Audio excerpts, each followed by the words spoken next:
علی بھائی اگلا سوال ہے، قرآن حکیم میں اللہ تعالیٰ نے اپنے محبوب صلی اللہ علیہ وآلہ وسلم کو ملنے والے خاص انعام کا ذکر فرمایا ہے۔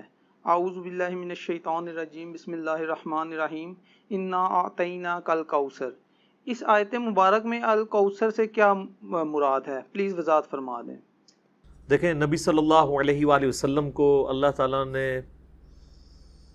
جو بڑی نعمتیں عطا فرمائی ہیں ان میں سے ایک اس صورت کا نزول بھی ہے، جس میں بشارت دی گئی کہ انا اعطیناک الکوثر، ہم نے آپ کو الکوثر عطا فرمایا۔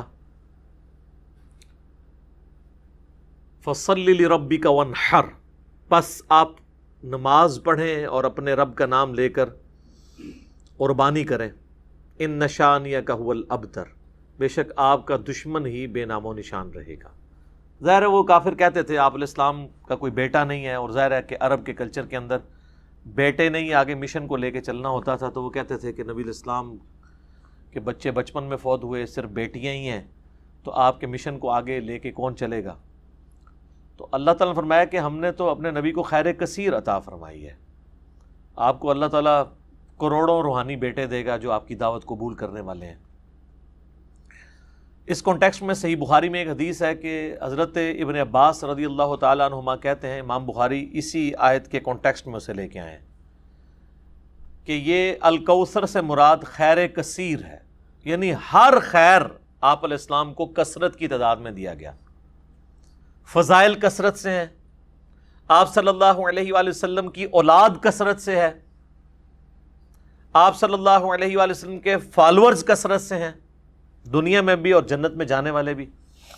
بخاری مسلم دونوں میں حدیث ہے کہ جنتیوں کا نصف میری امت سے ہوگا، اور ابن ماجہ میں حدیث ہے کہ جنتیوں کی 120 میں سے 80 صفحے میری امت سے ہوں گی۔ تو یہ خیر کثیر ہے آپ کو عطا فرمایا گیا۔ تو بخاری کی اس حدیث میں آتا ہے کہ عبداللہ بن عباس کا جب یہ قول بیان کرتے ہیں حضرت سعید ابن جبیر، تو ان کو بعض تبع تابعین کہتے ہیں کہ جب ہم لوگوں سے یہ بیان کرتے ہیں نا کہ اس سے مراد خیر کثیر ہے، تو لوگ کہتے ہیں کہ نہیں، الکوثر سے مراد جنت کی ایک نہر ہے الکوثر۔ تو سعید ابن جبیر کہتے ہیں کہ جنت کی وہ نہر بھی تو خیر کثیر میں داخل ہے، حضور کو جو جنت کی نعمتیں ملیں گی وہ بھی کثرت کے ساتھ ملیں گی۔ تو یہ اس کی جو تفسیر ہے نا خیر کثیر والی، یہ سب سے آپٹیمل ہے۔ اس میں جو ہے وہ حوض کوثر بھی شامل ہے، جو صحیح مسلم میں حدیث ہے کہ نبی صلی اللہ علیہ وآلہ وسلم صحابہ میں بیٹھے تھے تو آپ کو اچانک ایک اونگ آئی، تھوڑی دیر بعد جب آپ کی آنکھ کھلی تو آپ مسکرا رہے تھے، اور پھر آپ نے کہا کہ ابھی ابھی اللہ تعالیٰ نے مجھ پہ یہ آیات نازل کی ہیں، بسم اللہ الرحمن الرحیم، یعنی آپ علیہ السلام نے بسم اللہ سے اسے سٹارٹ کیا، انا اعطیناک الکوثر فصل لربک وانحر ان شانئک ھو الابتر۔ اور پھر آپ نے فرمایا کہ جانتے ہو یہ الکوثر کیا ہے؟ تو صحابہ نے کہا اللہ اس کا رسول بہتر جانتے ہیں۔ تو آپ صلی اللہ علیہ وآلہ وسلم نے فرمایا یہ جنت میں ایک نہر ہے جو مجھے اللہ تعالیٰ نے عطا فرمائی ہے، اور اس کے کنارے کی جو مٹی ہے وہ کستوری سے زیادہ خوشبودار ہے، اور اس کے برتن آسمان کے ستاروں کے برابر ہیں۔ اور صحیح بخاری میں آتا ہے کہ شب معراج جب نبی علیہ السلام جنت میں سیر کر رہے تھے تو وہاں آپ کو ایک نہر دکھائی گئی، اور جبرائیل علیہ السلام نے کہا کہ یہ وہ الکوثر ہے جو آپ کو اللہ تعالیٰ نے عطا کی ہے۔ اور آپ صلی اللہ علیہ وآلہ وسلم کے الفاظ ہیں بخاری مسلم دونوں میں کہ اس کا جو مشروب ہے وہ دودھ سے زیادہ سفید، شہد سے زیادہ میٹھا، اور اس کی خوشبو کستوری کی خوشبو سے زیادہ ہے، اور جو کوئی ایک دفعہ میرے حوض کوثر سے وہ مشروب پی لے گا اسے کبھی بھی پیاس نہیں لگے گی۔ جنت میں جو انسان کھائے پیے گا نا وہ بھوک کی وجہ سے نہیں، ذہن میں رکھیے گا، بھوک ایک عیب ہے، پیشاب ایک عیب ہے، نیند ایک عیب ہے، اسی لیے یہ تینوں چیزیں جنت میں نہیں ہیں۔ جنت میں انسان کھائیں گے لذت لینے کے لیے، پیشاب نہیں ہوگا، بخاری مسلم میں الفاظ ہیں خوشبودار ڈکار آئے گی، سارا کھانا ہضم۔ تو جنت چونکہ نعمتوں کا نام ہے کوئی کمزوری نہیں، وہاں پہ نیند بھی نہیں ہے.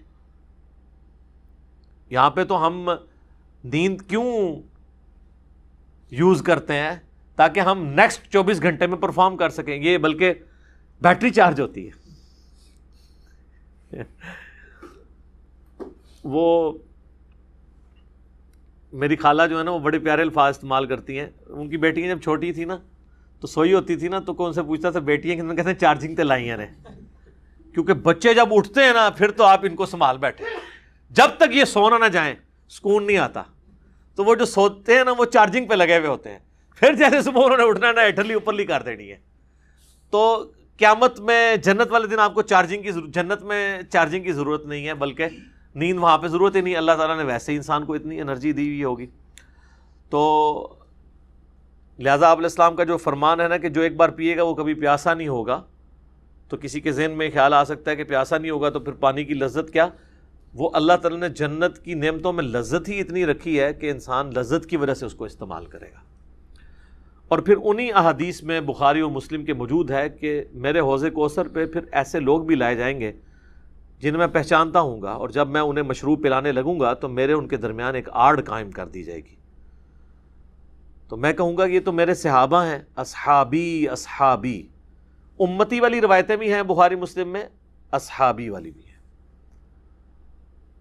تو مجھے بتایا جائے گا کہ یا رسول اللہ آپ کو نہیں پتا آپ کے بعد انہوں نے دین میں بدعتیں جاری کر دی تھیں اور الٹے قدم پھر گئے تھے.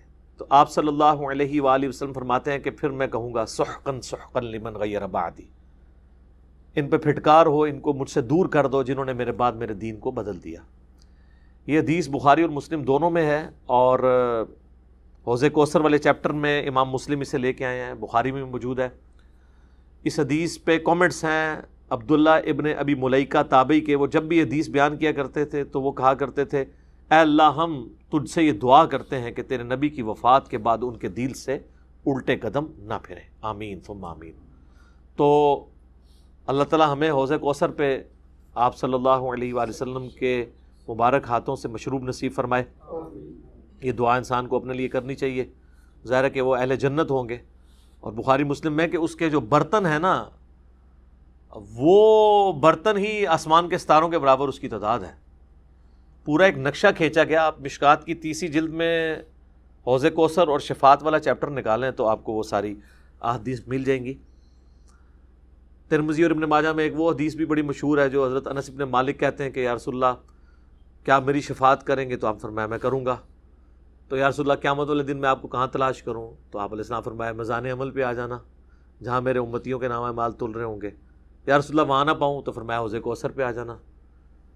عرض کی وہاں پہ بھی نہ پاؤں تو فرمایا پھر پولیس رات پہ آ جانا.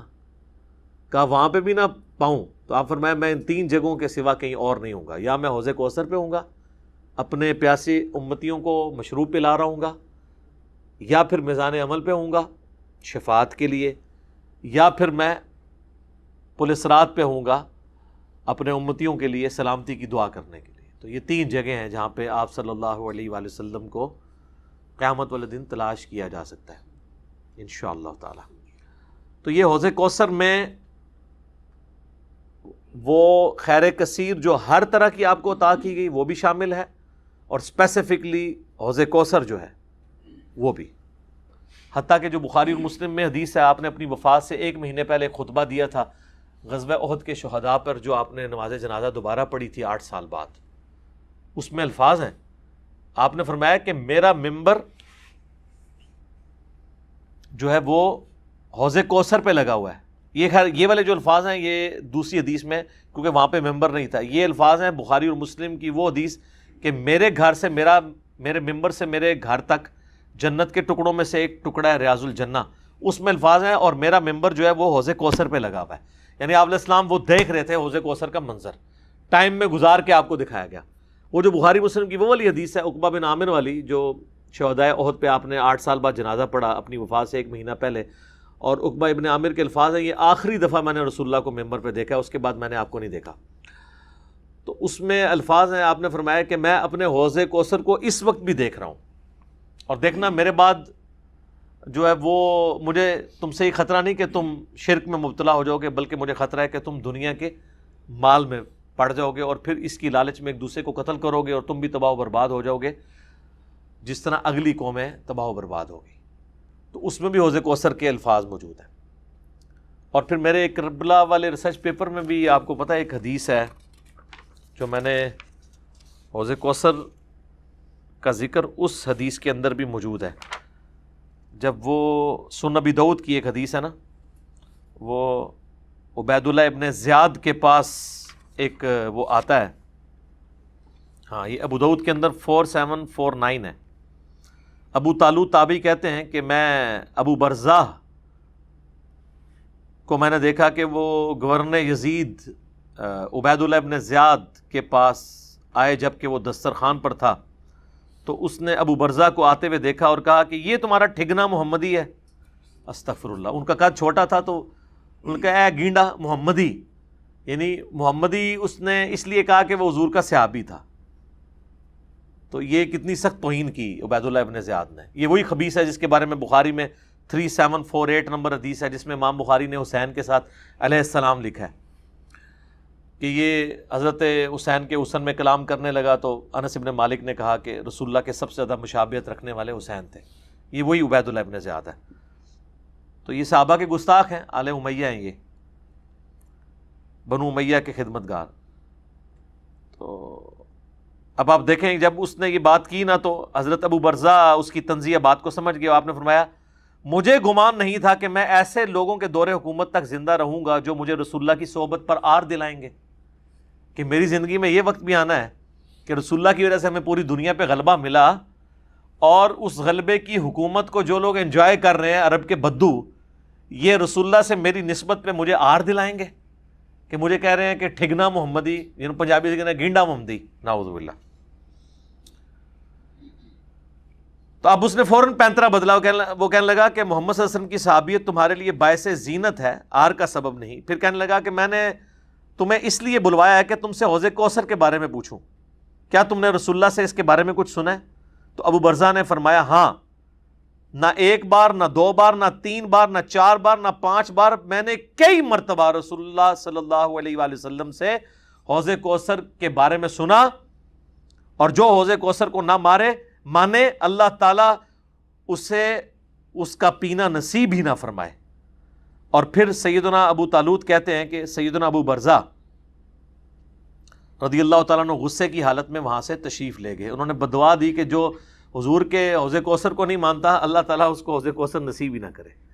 تو حوض کوثر جو ہے ایک ریالٹی ہے، اور قیامت والے دن کی چند بڑی ایکٹیویٹیز جو انسان کے لیے تسکین کا باعث ہیں، ان میں سے ایک عرش کا سایہ، اسی طریقے سے یہ حوض کوثر بھی ہے۔ اس گرمی کے اندر اللہ تعالیٰ کی نعمتوں میں سے بڑی نعمت ہے، ہم سب کو نصیب فرمائے، آمین ثم آمین۔ ٹھیک ہو گیا جی؟